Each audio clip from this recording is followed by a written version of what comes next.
What Happened, Miss Simone. I saw that. That was my first time at Sundance. Oh. And so it's so serendipitous that this is my latest time at Sundance, and I'm interviewing you, who's the director of that film. Yeah. It's a full circle moment for me.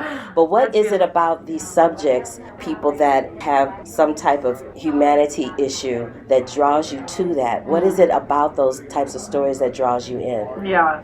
Well, like you mentioned, What Happened, Miss Simone, and in this film also, it's about incredibly strong, brave, complicated women, which in some ways aren't we all? Yes. I mean, I hope we're brave. I mean, not all of us are as brave as Nina Simone or Mary Gilbert. Yeah, there's definitely that running theme in the work that I do. My first films I started making, I was making films in prisons. What I wanted to do, people know we incarcerate, more than any other country in the world. Westernized country, and of course the incarceration of African American men, and we're off the charts, right? And I'm not saying if you commit crime you shouldn't be punished for it, but I was making a film exploring what, so you put away people for life with no chance of parole or maybe death. What is that like? Who are these people? Can we hear their stories, right? So if you're making a film with somebody who, they don't say they're innocent, like this is a guy who says, yeah, I committed murder, whatever. Like, how can you actually expect a viewer to connect with them? And what I learned is a human being is not equal to their worst action. Like, that human being was young and dumb and did something unforgivable, but now this is a 55-year-old man, 35, 40 years later, and who is this person? And I think that kind of challenge of, you think you know people, but you're judging them by this one thing in their life, and there's so much more than that. And that's like the kind of story I love to sink my teeth into. That's so interesting that you mentioned about how people are judged by the worst thing that they did in their life. That's the premise for the film Just Mercy, which is based on Bryan Stevenson's story. Yes, who's a hero. Yes, he often says that's why he is drawn to defending people that are on death row, because at the end of the day, this is somebody's mother, father, brother, cousin, sister. Yes. They made a mistake, in some instances a really horrific mistake, but why should we judge them by that one mistake for the rest of their natural born life? Is there any punishment enough? Like, what, how can we as a society figure that out? Yeah. Absolutely. And I think by knowing these people and seeing what a 55-year-old man is different than that 17-year-old boy, we can understand their humanity, Absolutely. Yeah.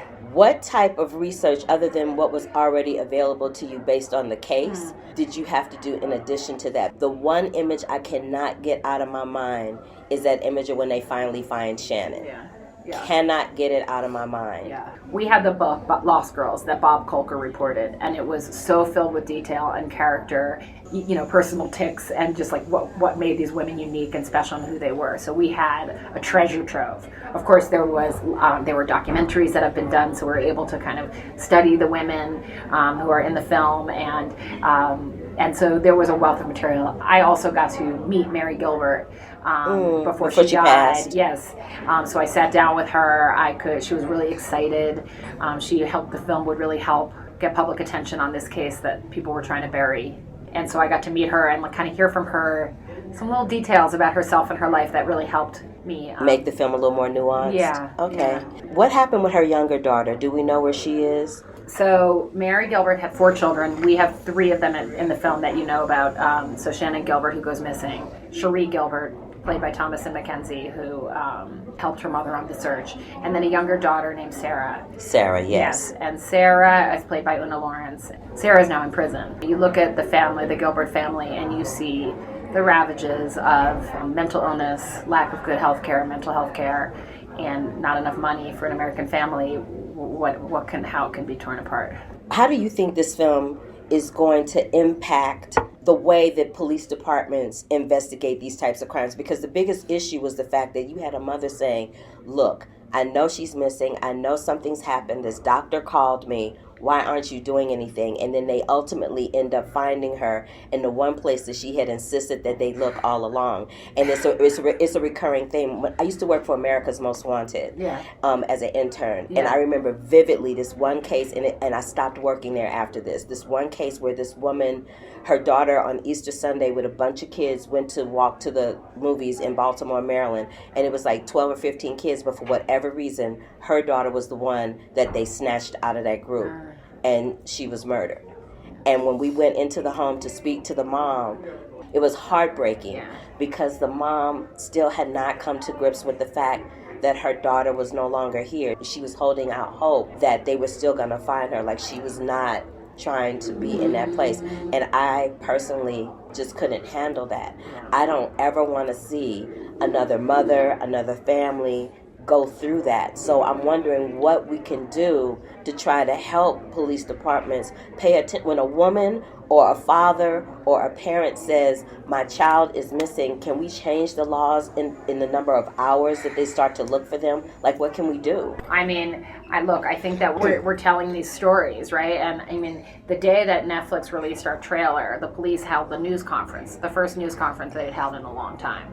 So it showed that the public paying attention to this case helps put pressure on the police to investigate in terms of like how we could change missing persons laws. The truth is the laws are there, it's just how they're choosing to enforce it. Mary Gilbert filed a missing persons claim. They told her she had to file it in Jersey City because that's where Shannon's domicile was. They were supposed to send it over to Suffolk County, which is the last place that she went missing, and they never shared. The two departments didn't share. It's like, what cases are given priority? Which families have power to make people look? If a 15-year-old white girl who went missing, who was like, you know, the prom queen, they would be trying to find her, right? But this was somebody who was working as a sex worker, and they said she's just on a bender somewhere.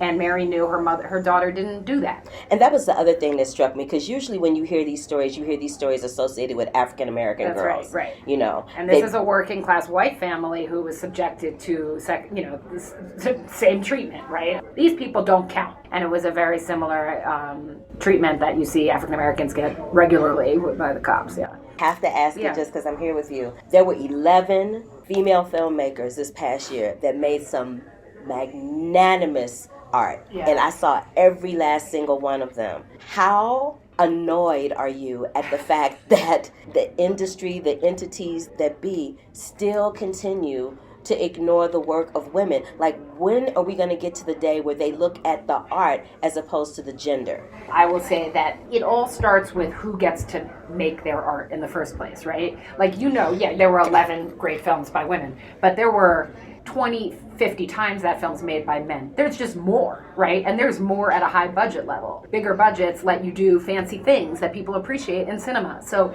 it's about what's happening in the beginning of the pipeline. When women make movies that here are successful at Sundance, when do they get to make their next movie? Male directors are plucked out and hired to make some big superhero movie. It's like, how are women being fostered from the pipeline? Women of color, the numbers are the worst. White women, second worst. Black men, then. It's who's given the opportunity, the budgets, the stories to like fill up those awards categories with more films. I believe it will happen. We've already had progress, like just in the past few years since Oscars So White drew attention to some of these issues, and of course the gender issue as well. And a place like Sundance, which elevates so many female directors, unlike a lot of other festivals in this country, is a really important launching pad for the public's attention. I'm so excited that I had an opportunity to talk to you. This was a bucket list moment for me. Oh, that's so nice. It really was. This was a bucket list moment for me. I look forward to seeing I look forward to talking to you again. Awesome. I hope so.